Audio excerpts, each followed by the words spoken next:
매일 아침 하나님과 함께 누리는 하늘의 양식, 오늘 만나. 제5장.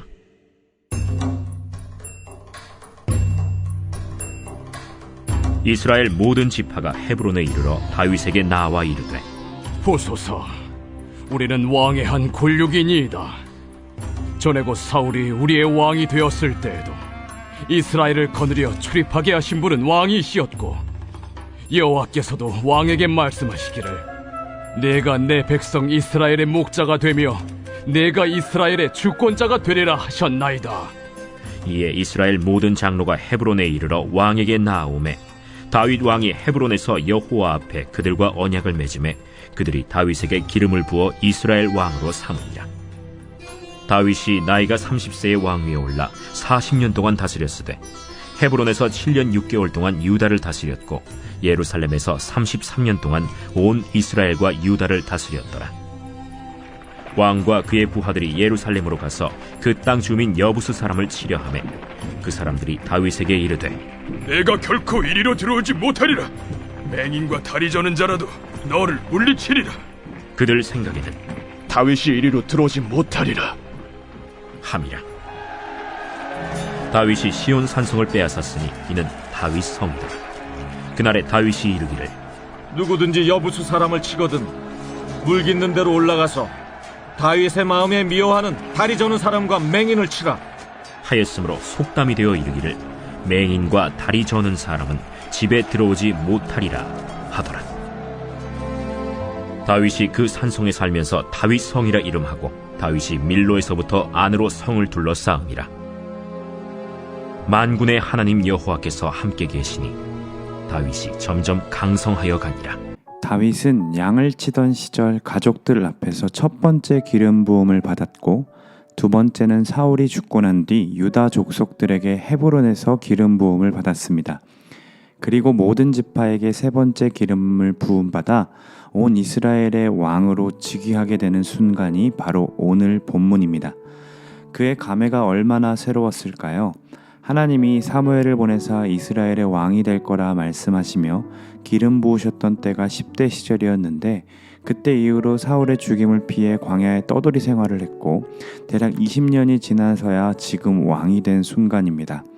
그는 칼과 무력으로 왕이 되지 않았습니다. 첫 기름 부음을 받은 순간부터 본인을 선택해 주시고 이끌어 주신 하나님을 경험했기에 기름 부음을 받는 자리가 사람의 힘으로 쟁취하는 자리가 아님을 알았습니다. 그래서 사울도 죽일 수 없었던 거죠. 하나님의 때를 기다리며 묵묵하게 하루하루를 살았던 다윗을 하나님은 떠나지 아니하시고 함께 하셨고 그를 강성하게 만들어 가셨습니다. 그 이야기가 10절에 나와 있죠.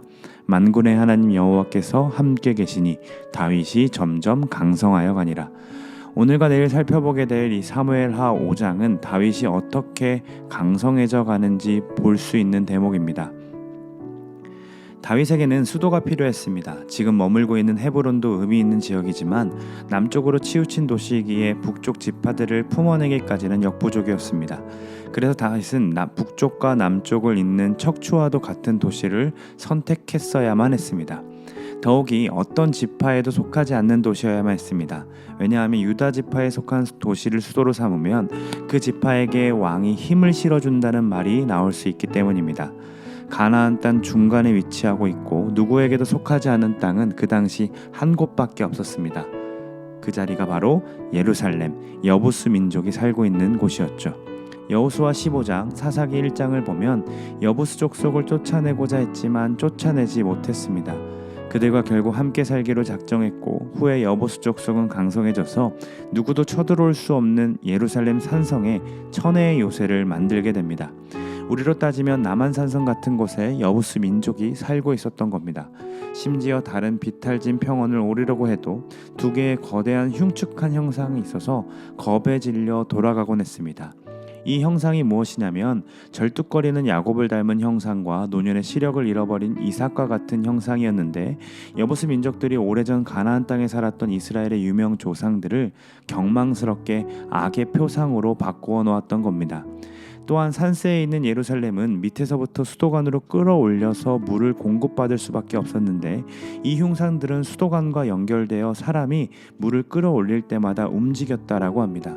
그러니 적들이 쳐들어오다가도 안개가 쌓인 산세에서 흉상들이 오르락내리락하니 무서워서 도망칠 수밖에 없었던 거죠.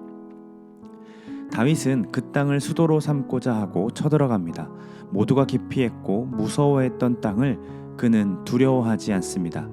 그가 지금 왕이 되기까지의 인생을 되짚어보면 그는 골리앗과도 싸웠고 광야에서 숱한 짐승들의 위협에도 살아남았던 자입니다. 그래서 담대하게 나아갈 수 있었던 겁니다. 그런데 가보니 괴물이라 소문났던 그 흉상이 사실은 물을 길러 올리는 파이프와 도르래였던 것을 알게 됩니다. 그래서 오늘 본문에서 다윗이 이렇게 외치죠. 그날에 다윗이 이르기를 누구든지 여부수 사람을 치거든 물 깃는 데로 올라가서 다윗의 마음에 미워하는 다리 저는 사람 그리고 맹인을 치라 하였으므로, 이 말은 다윗이 장애를 가진 자들을 미워했다는 말이 아니라 수도관을 먼저 쳐서 도르래 역할을 하고 있는 흉상을 무너뜨리라는 말이었습니다. 그러면 수도가 끊어지게 되고 결국 예루살렘에 살고 있는 여부수 민족들은 위태로운 상황을 맞이하게 되기 때문이죠. 잘 보시면 다윗은 한 번도 무기를 사용하지 않고 예루살렘을 차지했습니다. 사실 까놓고 싸워보니까 여부수 민족은 제대로 싸워본 적이 없었던 자들이었고 그저 자신들의 지리적 위치와 사람들이 쉽게 포기하는 역사적 근거에 의존하여 자신들이 강한 민족이라고 생각했던 사람들이었던 겁니다. 그러나 싸워보니까 아무것도 아니었던 거죠. 다윗이 광성해진 이유가 무엇이었습니까? 하나님이 함께 하셨기 때문이라 본문은 얘기합니다. 그런데 그렇다고 해서 두려움도 없이 모두가 힘들어하는 전투에 앞장서서 갈 수 있는 담력은 단순히 하나님이 함께 하신다고 해서 당연히 주어지는 것이 아닙니다.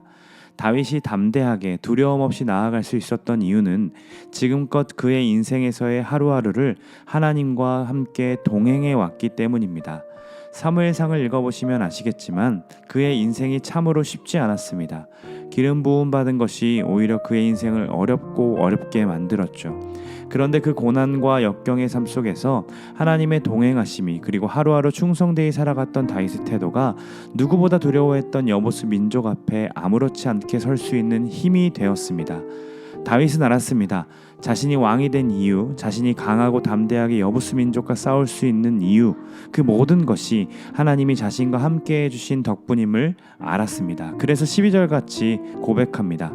여호와께서 자기를 세우셨다. 내가 이스라엘의 왕으로 삼으신 것, 그리고 나를 높이시는 것 다 하나님이 세우셨다라고 고백하는 겁니다. 성도로서 가장 위험할 때가 모든 것이 잘 되거나 높은 위치에 있을 때입니다. 그때에 우리가 무엇을 추구해 왔는지, 어떤 힘을 의지하고 있었는지가 드러납니다. 사울도 왕이 되고 나서 자신의 힘을 의지하여 날아갔고 기드온도 그랬습니다. 그러나 다윗은 다릅니다. 그는 가장 높은 자리에 있을 때에 하나님을 찬양합니다. 사랑하는 여러분, 다윗과 함께 하셨던 하나님은 지금 우리와 함께하고 계십니다. 다윗의 인생을 만져가시사 가장 높은 곳에서 하나님을 찬양하고 은혜라고 고백하시듯 우리의 인생도 만져가시며 결국에는 선을 이루사 하나님을 찬양하도록 하십니다.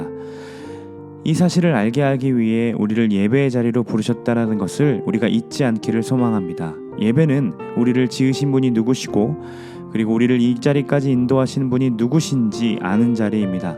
코로나 이후 더 강한 교회로 거듭나는 방법은 다른 것에 있지 않습니다. 예배를 통해 하나님이 어떤 분이셨는지, 어떻게 인도하셨는지를 깨달아 간다면 우리도 다윗처럼 담대하게 설 수 있습니다. 모두가 기피하고 두려워하는 자리에 앞서 나가 싸울 수 있다는 겁니다. 그 사실을 기억하며 오늘도 부르신 예배의 자리에서 내가 여기 있는 이유, 내가 살아가는 이유는 주님 덕분이라고 고백하는 오늘 하루가 되시기를 간절히 소망합니다.